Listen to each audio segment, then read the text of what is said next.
Palabra Pública, Letras para el Debate en Uchile TV.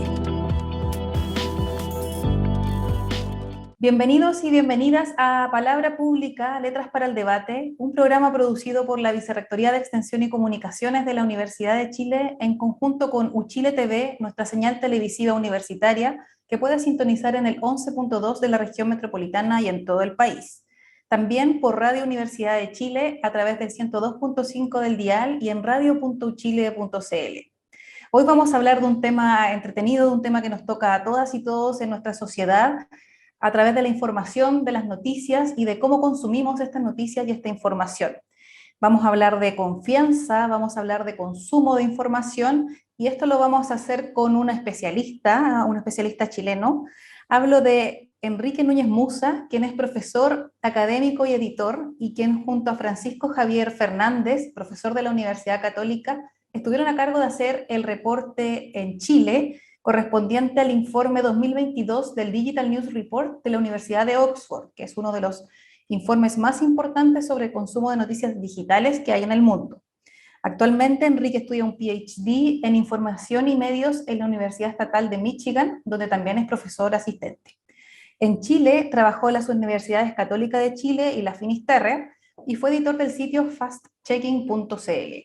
A nivel global, el informe de este año develó la desconexión creciente entre el periodismo y el público, con fenómenos como la caída de confianza, un declive en el interés por las noticias y un aumento también de quienes las evitan a propósito. Sobre eso y más vamos a hablar con Enrique. Muy bienvenido, Enrique, a Palabra Pública, Letras para el Debate.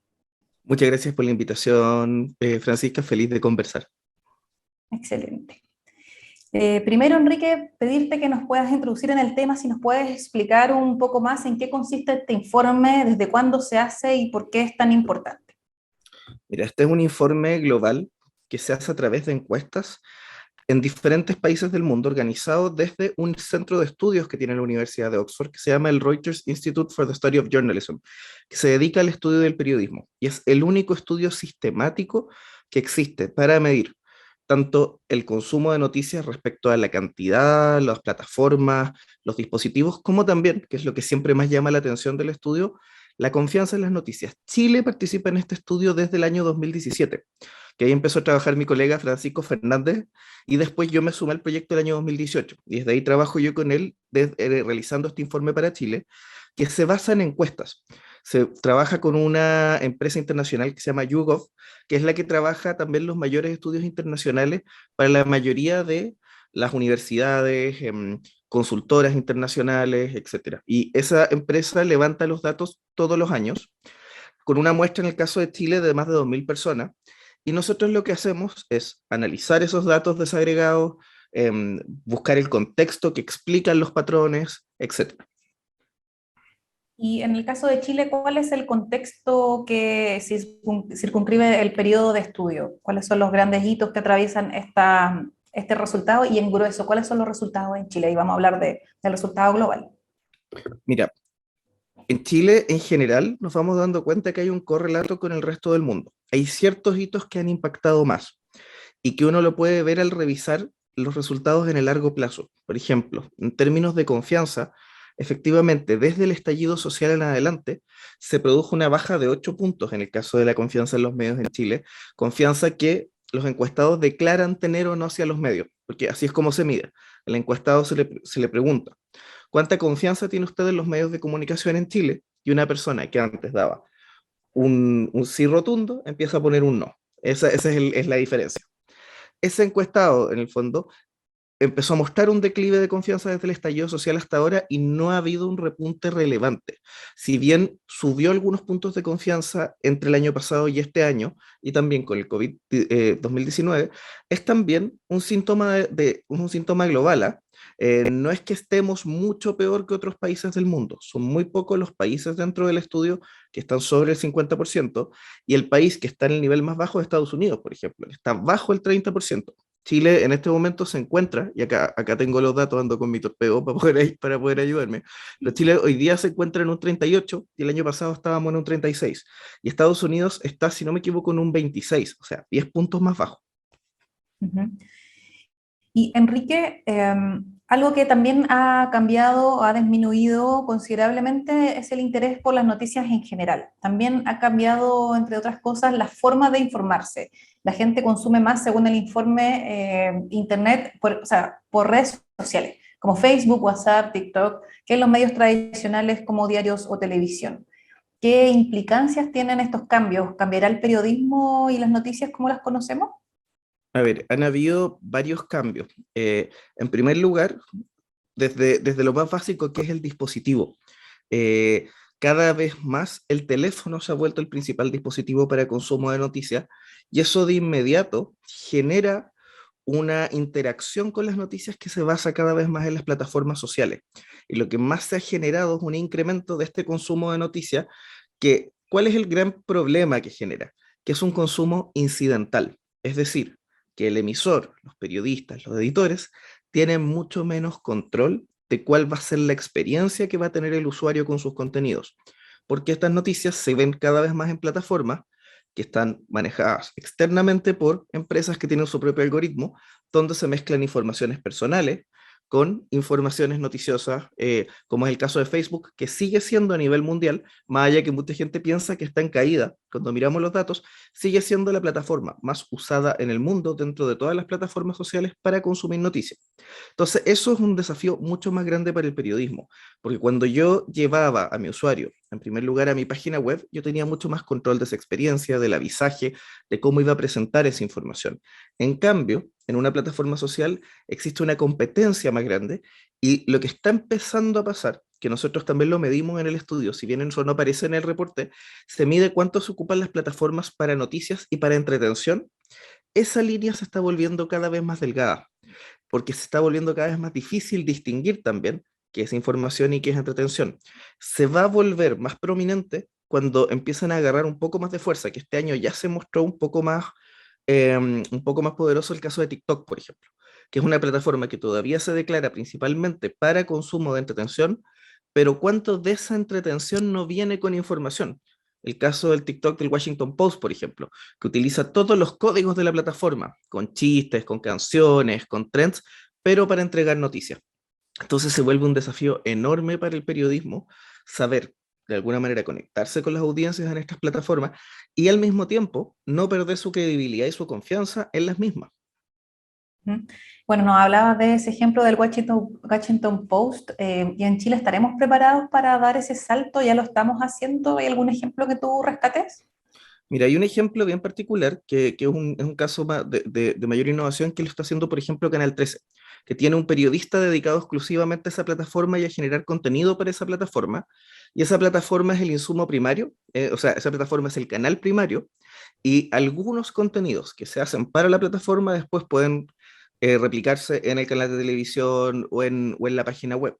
Pero está pensado para TikTok específicamente el video, y ellos tienen un periodista dedicado a eso.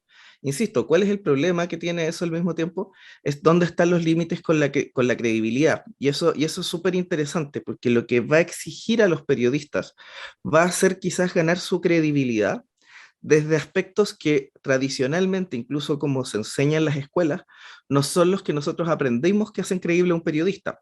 Se está generando una resignificación de los códigos. Pensemos en el estallido social. Un periodista iba a la calle con un camarógrafo y un micrófono, y lo más probable es que fuese rechazado por las personas. Iba con un teléfono y un manos libres y tenía muchas más posibilidades de conseguir una entrevista.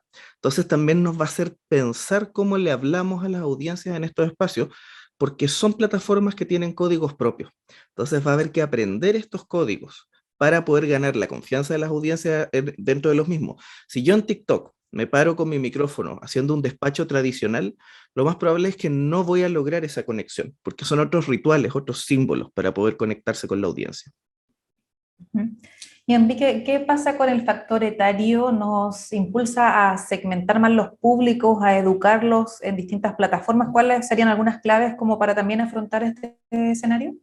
Mira, cada vez hay más fragmentación y la relación con las noticias y las expectativas respecto a las noticias también varían.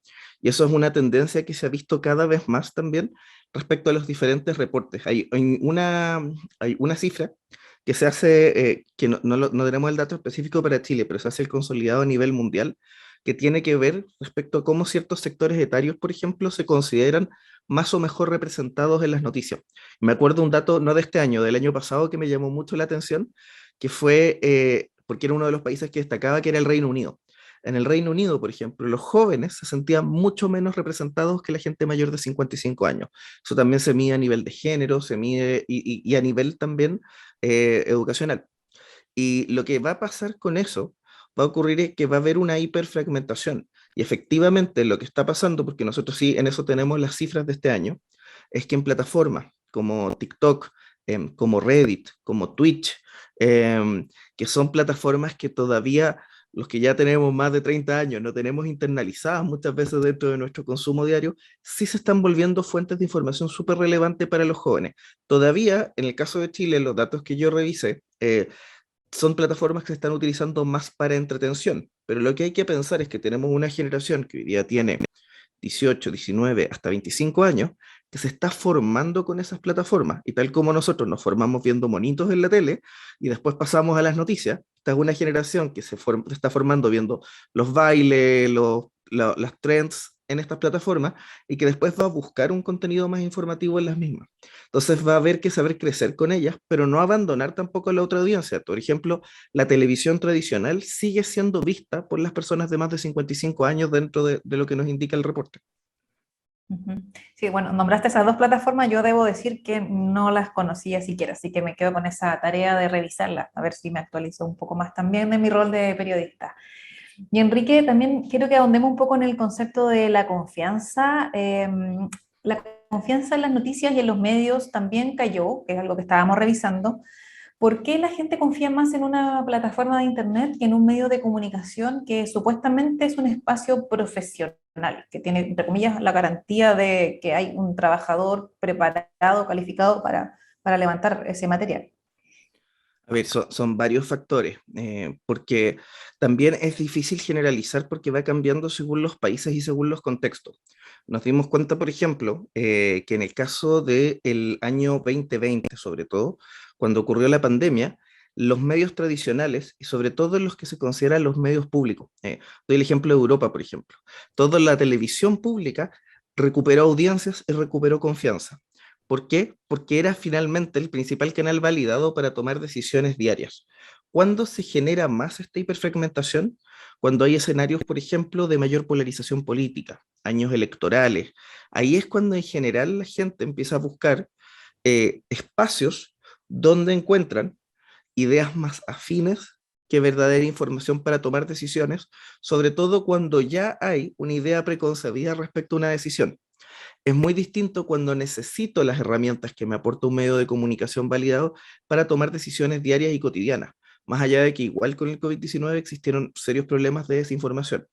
Y lo que hay que entender es que finalmente lo que yo voy encontrando en estos espacios son comunidades de validación de mis ideas, de mis opiniones y que son espacios donde por el mismo consumo incidental de estas noticias, es muy cómodo acceder a ellos, porque yo entro a un solo espacio donde tengo todo. Tengo a mis amigos, tengo a mi familia, tengo lo que me hace feliz, lo que me entretiene, la música que me gusta, noticias e información sobre lo que le pasó a mis primos, como también informaciones duras. Entonces, lo que han generado, por ejemplo, plataformas como Facebook, que es la razón por la que sigue liderando tanto, es que es muy cómodo entrar a ese espacio para pasar mucho tiempo consumiendo información ahí.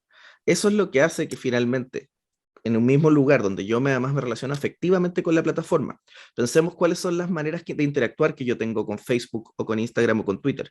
Me encanta, me enoja, marco un corazón, son tremendamente afectivas. Y el afecto va absolutamente ligado con la confianza. Yo le creo a mis padres cuando me dicen algo, no porque sea la mejor información, sino que porque confío más en ellos.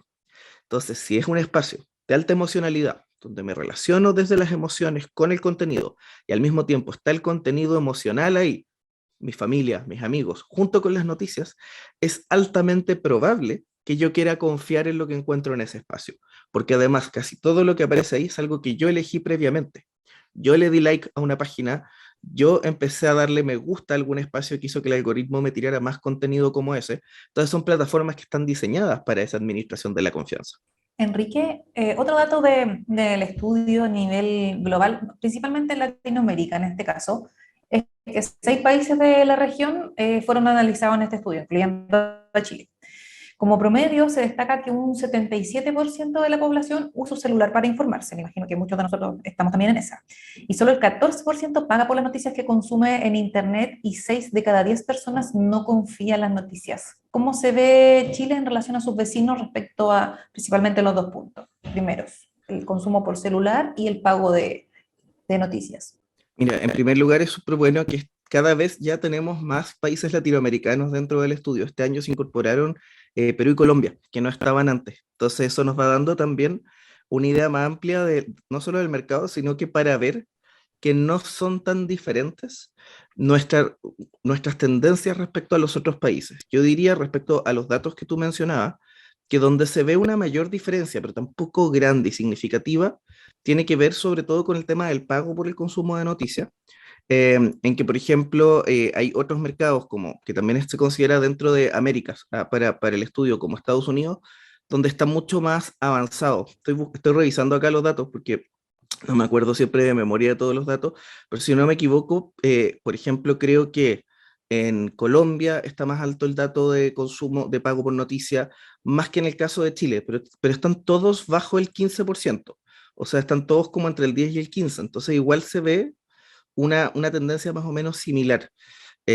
Lo que te muestra que también de alguna manera muchos de estos avances que dependen del acceso a la tecnología, del acceso a la conectividad, de que en general los países latinoamericanos coincidimos con 1 o 2 años de diferencia en nuestros años electorales, de alguna manera estamos respondiendo también a ciertas tendencias comunes y compartidas. Enrique, vamos a dejar hasta acá este primer bloque de Palabra Pública, Letras para el Debate. Estamos con el experto en medios y comunicación, Enrique Núñez Musa, profesor de periodismo, estudiante de la Universidad Estatal de Michigan. Vamos a hacer un primer corte y ya regresamos con Palabra Pública, Letras para el Debate. Palabra Pública, Letras para el Debate en Uchile TV.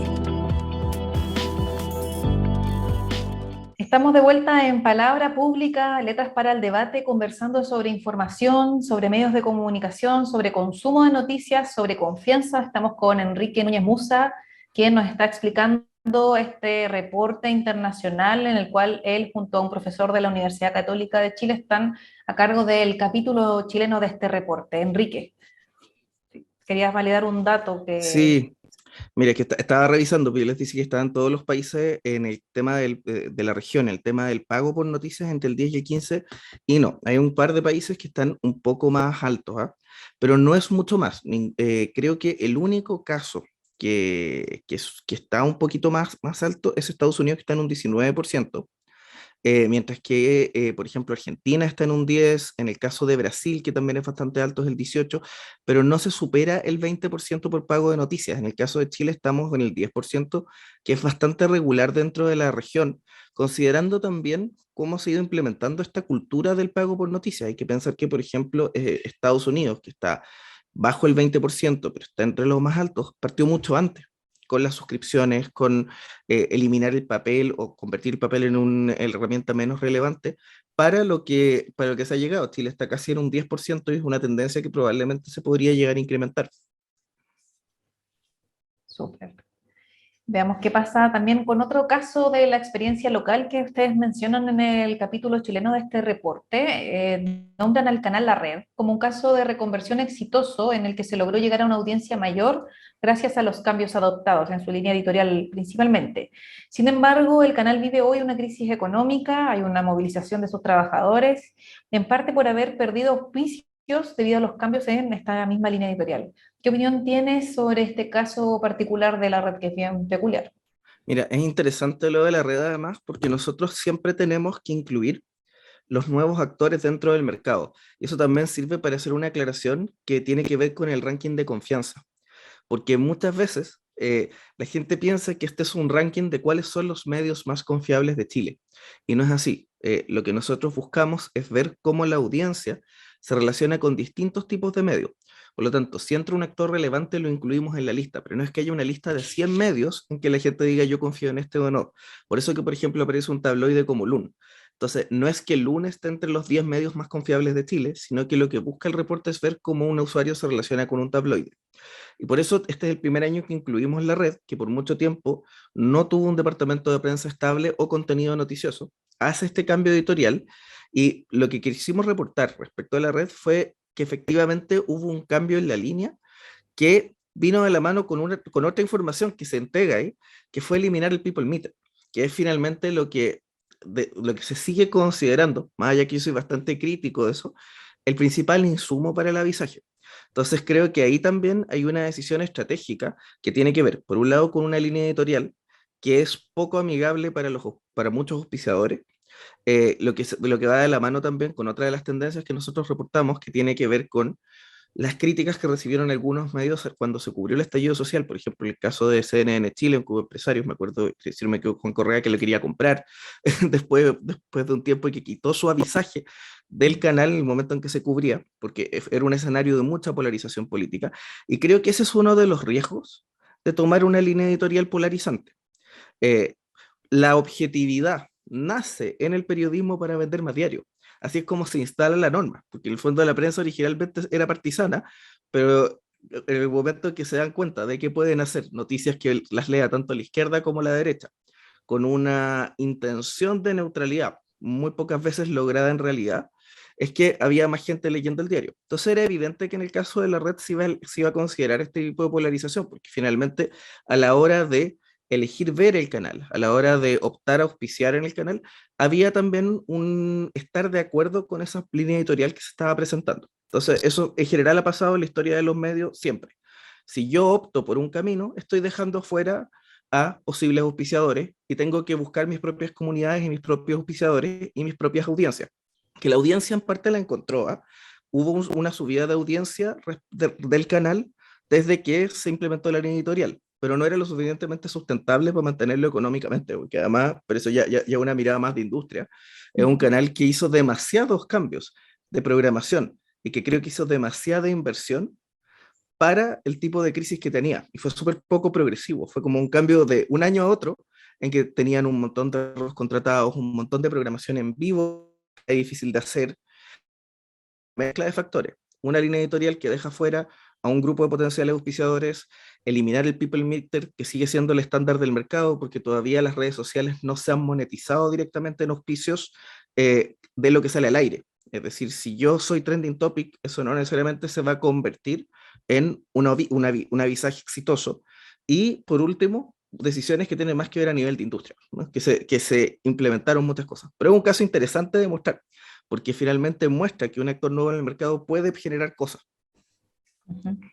Bueno, que hay quienes extrañamos un poco esa programación de la red, de sus programas, especialmente Mentiras Verdaderas. Por lo menos yo era de las que sí miraba esa programación, y bueno, también de quien cree que la objetividad también es una ficción, que estuvo buena la forma en que tú lo explicas, de que se utiliza más para convencer a los públicos de esta idea, de esta ficción de la objetividad. Y hablando también de objetividad, por un lado está su contraparte, que son las columnas de opinión, y en este diagnóstico que haces con Francisco Javier Fernández, destacas que las editoriales y las columnas de opinión han adquirido un mayor protagonismo en este último periodo. ¿Tienes alguna idea de por qué se ha dado esta tendencia en el periodismo chileno?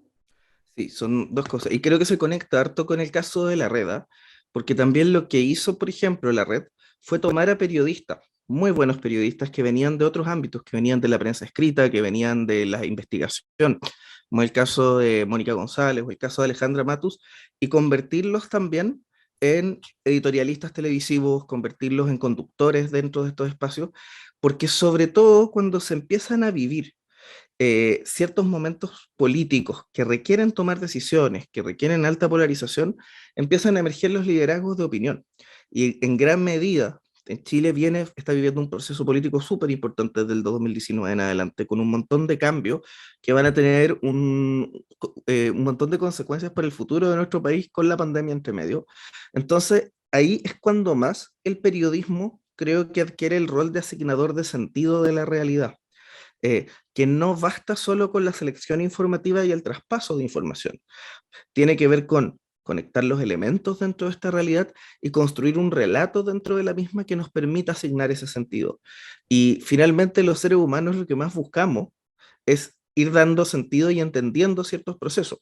Y creo que eso es lo que ha llevado finalmente a que, por ejemplo, emerjan estos noticieros de los fines de semana en la mañana, que se han vuelto tremendamente exitosos, en que ese era un noticiero más bien tradicional, y ahora lo que hacen es optar por un personaje que va opinando, comentando, editorializando, porque finalmente cuando hay más necesidad de asignación de sentido, es también cuando esta norma de la objetividad se va volviendo cada vez más obsoleta, porque es muy difícil no tomar cierto partido respecto a ciertos temas, no ver la justicia, no ver las injusticias, y al mismo tiempo también creo que es súper importante que el periodismo cumpla cada vez más su rol fiscalizador, por ejemplo, frente a las autoridades, frente a los procesos que se están viviendo. Por eso se da siempre en escenarios polarizantes. Acá en Estados Unidos ocurrió mucho y siempre es una paradoja que el periodismo que más se valora, curiosamente, estoy pensando, por ejemplo, en los ganadores del premio Nobel, que fueron Dmitry Medvedev y María Ressa, cuando ganaron el premio Nobel de la Paz, es el periodismo menos objetivo.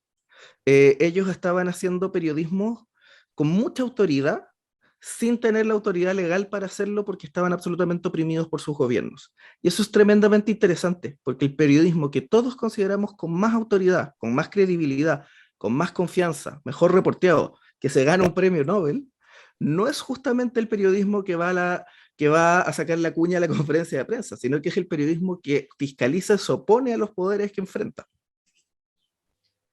Enrique, y otro de los aspectos que destaca el reporte tiene que ver con el cansancio en el público por temas tan trascendentales y tan reiterativos que, bueno, todas las personas que están escuchando palabra pública también podrán coincidir, que tiene que ver con el tema de la pandemia, con nuestro contexto de cambios políticos y, bueno, la guerra ahora actualmente en Ucrania ha causado que la gente evite las noticias al respecto. Y este fenómeno se le conoce como fatiga informativa. No sé si podrías hablar un poco de que por un lado existe la teoría de la comunicación recientemente, pero hay gente que lo cuestiona. ¿Cómo se despliega y cuál es la evaluación que tú tienes de la existencia de este concepto de fatiga informativa? A ver, el concepto está más que relacionado a los temas, sobre todo a los marcos también con los que se cubren los temas, ¿ah? Y tienen que ver con el marco del conflicto. Porque lo que dicen los estudios más recientes respecto a la evasión de noticias, que va de la mano con eso, con gente que en el fondo ya no quiere ver más noticias porque está agotado, se han dado cuenta que tiene absolutamente que ver con el marco del conflicto. ¿Por qué? Porque lo que dicen estos estudios es que psicológicamente lo que nos generan estas noticias es un estado de alerta psicológico.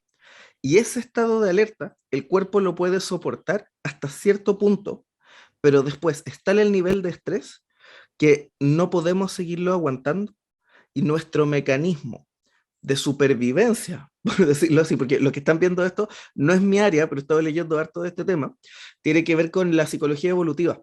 Es lo mismo, si yo sé que viene un incendio, es decir, como lo que pasaba antes en las tribus, si yo sé que viene un incendio, puedo soportar altos niveles de estrés, o si, viene o si vive un terremoto, altos niveles de estrés para sobrevivir al terremoto, pero después tiene que llegar un punto en que ese estrés baja, porque ningún cuerpo puede aguantar esos niveles de adrenalina. Eso es como lo que entiendo a grandes rasgos. Yo insisto, no es particularmente haber estudio, pero he estado leyendo harto del tema.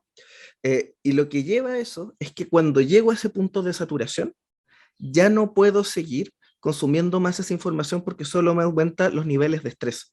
En ese sentido, lo que tenemos que cuestionar es cómo estamos cubriendo la información para que de verdad sea constructiva para el ser humano, para poder tomar decisiones y no para estar generando permanentes estados de alerta hasta un momento en que el nivel de estrés va a ser tanto que ya no la vamos a querer seguir consumiendo.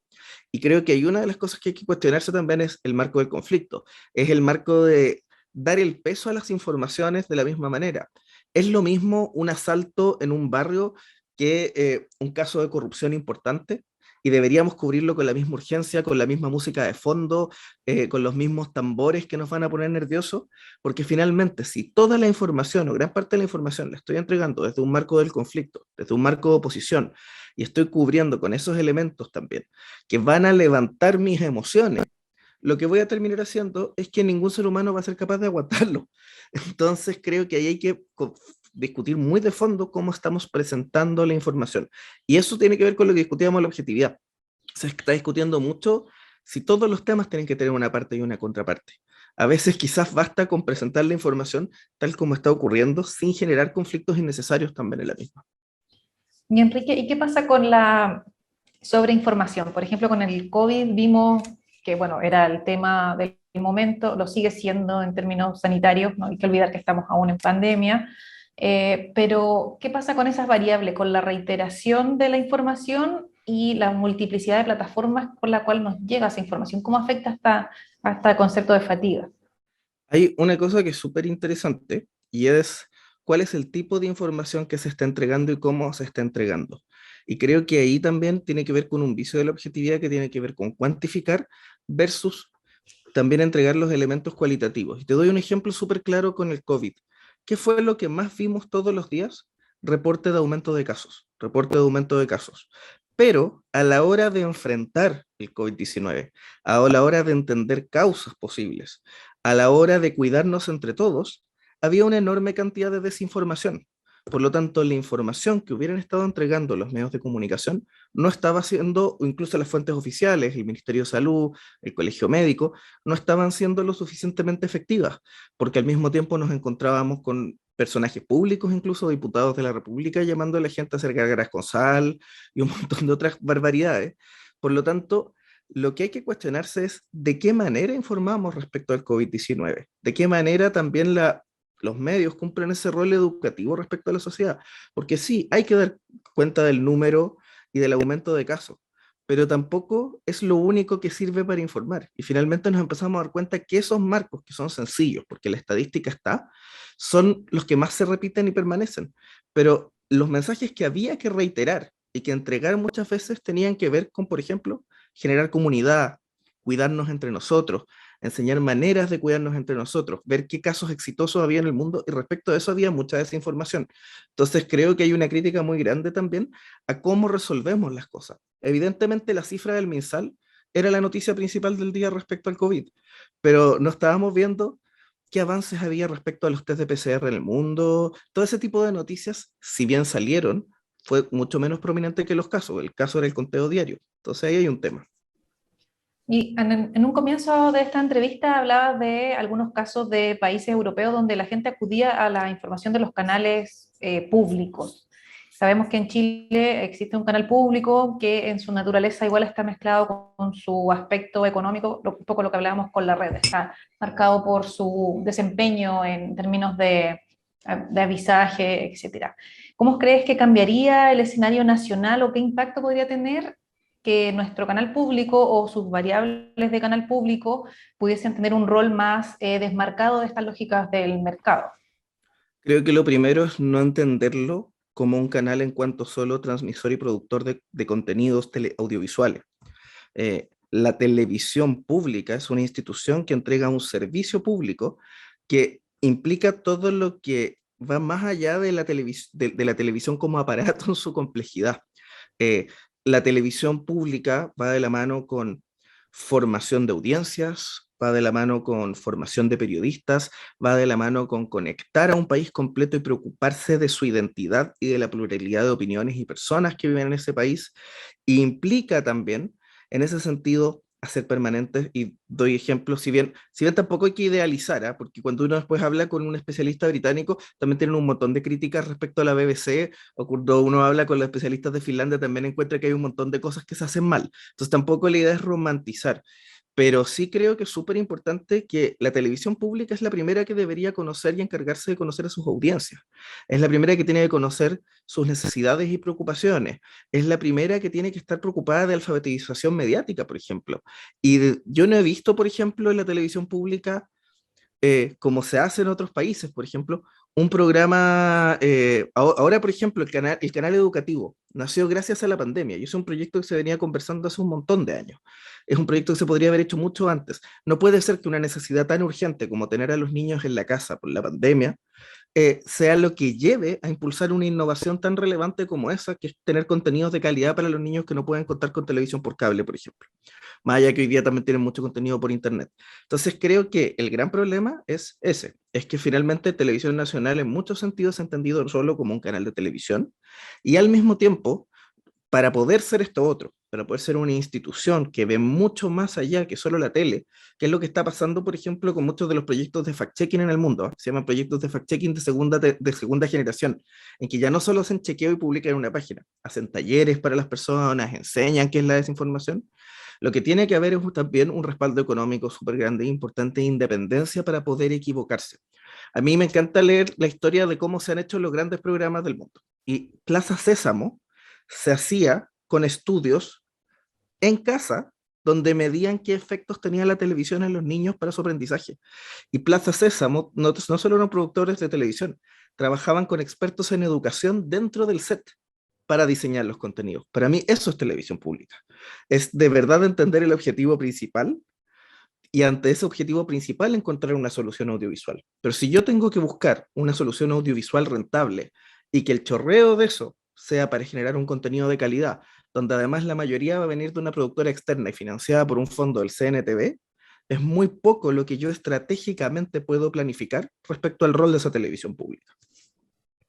Hay un gran desafío ahí para esta señal y bueno, tomar esta mirada más integral. Yo sé que estamos por cerrar, esto nos queda el último minuto de palabra pública de esta edición con Enrique Núñez Musa.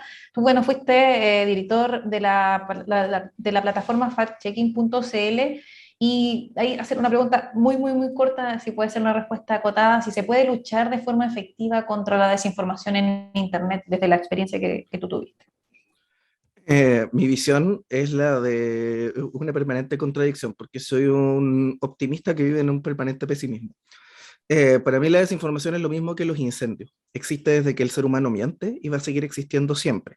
Lo que yo creo que se puede hacer es, igual que los incendios, tomar algunas cosas que eviten sus efectos, que los aminoren y que ayuden a prevenir. Eso no significa que va a dejar de existir, porque que deje de existir la desinformación es imposible. Siempre va a haber desinformación.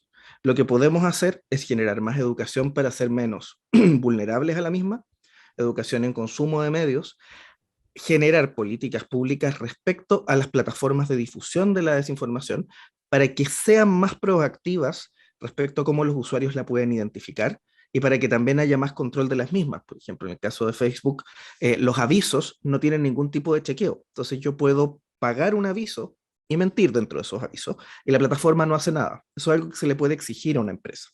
Y en tercer lugar, el fact-checking para mí son los bomberos. ¿Ah? Es lo mismo rol que tienen los bomberos. ¿Qué pasa con un incendio? Igual quedan cenizas, igual se contamina, igual se quema un poco, pero al menos llega alguien a tratar de apagarlo. Y lo que hacemos los fact-checkers es eso, ¿eh? Lo que todavía me llamo fact-checker, pero ya no trabajo específicamente en eso, pero lo que hemos hecho históricamente es eso, es tratar de apagar el incendio, es tratar de que exista los datos y los argumentos para entender por qué se está desmintiendo esa información. No va a tener el mismo impacto, ¿eh? Un chequeo tiene mucho menos impacto que la desinformación original, pero al menos está, al menos algunas personas van a tener conciencia de esto y puede tener cierta capacidad de viralizarse. Súper, muchas gracias Enrique por esta última reflexión sobre este ejercicio tan importante para la información y para la ciudadanía, también un llamado a la ciudadanía activa a chequear las informaciones que compartimos diariamente. Y así damos por término a esta nueva edición de Palabra Pública, Letras para el Debate, un programa de la Vicerrectoría de Extensión y Comunicaciones que producimos conjuntamente a Chile TV y a Radio Universidad de Chile, junto a mis compañeras Evelyn Ehrlich y Sofía Brink, son editora y subeditora de Palabra Pública. Agradecemos que nos hayan acompañado, agradecemos a Enrique todas estas reflexiones. Invitamos al público a revisar este informe que está en internet, está disponible para que puedan ahí también sacar sus propias conclusiones, llegar a nuevos datos y esperar el siguiente informe, a ver qué tal ha cambiado el escenario a nivel informativo en nuestro país. Muchas gracias, Enrique, por todo lo que nos contaste en esta entrevista. Muchas gracias a ti por la invitación. Feliz de conversar con ustedes. Nos vemos en el próximo capítulo de Palabra Pública, Letras para el Debate. Palabra Pública, Letras para el Debate en Uchile TV.